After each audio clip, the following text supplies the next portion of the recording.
Après les hommes le week-end dernier en Coupe de France, place aux femmes où l'équipe de Portet Carrefour Recebedou, pensionnaire de DH, reçoit Lorient évoluant en D2 pour ce 32e de finale.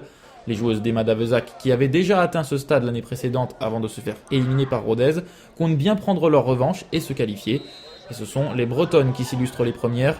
Joanneau au duel avec Mamata accélère et arme un tir du droit bien capté par Riet. Mais Portet va réagir dans la foulée. Sur un joli mouvement, Desmé pénètre dans la surface et frappe, mais son tir est trop croisé. Une occasion en or gâchée, puisqu'à la demi-heure de jeu, corner pour les Merlus. Forêt dégage de la tête, mais le ballon rebondit sur Joanneau qui atterrit dans les pieds de Lecoz, qui marque à bout portant. 1-0 pour Lorient, qui marque pendant le temps fort portésien. On revoit au ralenti le dégagement de la tête de Forêt qui percute le visage de Joanneau, qui involontairement remet pour sa capitaine qui ouvre le score. Un but qui va donner des couleurs aux Bretonnes. Juste avant la mi-temps, Salone centre du gauche pour Joanneau, qui contrôle et frappe, mais son tir est dévié de justesse par le très bon retour défensif d'El Fenieri. À la pause, Lorient est logiquement devant au score, mais tout reste possible pour les Hauts-Garonnaises. Cependant, Lorient veut se mettre à l'abri, et dès la reprise du deuxième acte, Lecoz lance parfaitement Ezano qui passe El Fenieri, puis élimine Mamata d'un crochet avant de buter sur le dernier rempart portésien. Et 30 secondes plus tard, Massé est trouvé en profondeur et se présente seul face à Riet. Sa frappe s'écrase sur la barre et rebondit devant la ligne de but, mais Joanneau a bien suivi, contrôle le cuir et s'y essaye également, mais il faut l'excellente parade de Riet. Énorme triple occasion en l'espace de 30 secondes pour les joueuses d'Alain Ledour. On revoit la tentative ratée de Massé et Joanneau qui aurait sans doute dû reprendre le ballon en première intention. Et sa tentative est stoppée magnifiquement par la main ferme de Riet qui était même prise à contre-pied.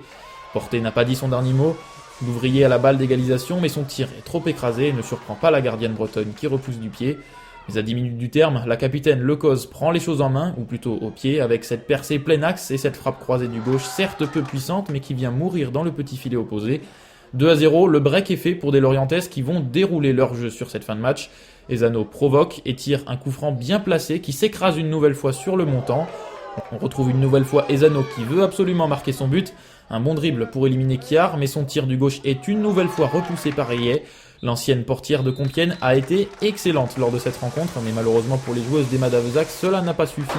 Victoire finale de Lorient qui fait respecter la hiérarchie, elle qui était dans la même situation que Portet la saison passée, comme le rappelle l'entraîneur des Merlus.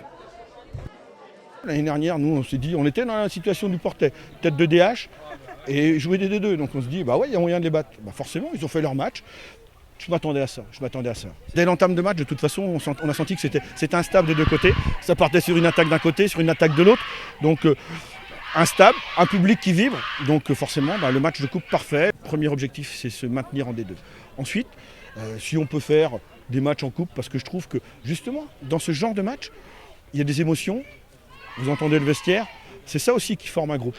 Donc moi, ça me plaît. Ça me plaît de voir un groupe qui vit comme ça et qui progresse. Il y a des petits problèmes en fait, techniques sur c'est des détails, quoi, mais sur les relances, etc., où on a concédé beaucoup trop d'occasions à nos adversaires. On a une gardienne aujourd'hui digne de ce nom, elle a été exceptionnelle, vraiment. On pouvait y croire encore parce qu'à 1-0, en fait, elle fait double arrêt ou triple arrêt. Là, ça donne la motivation et la rage, je crois, d'aller pousser un petit peu Lorient dans le retranchement. Malheureusement, mais ça ne l'a pas fait, mais en tout cas, elle est dans le bon état d'esprit. 2-0 à la fin du match, c'est pas énorme en soi. Hein. C'était un match qui était prenable, mais voilà, c'est un joli parcours. Donc,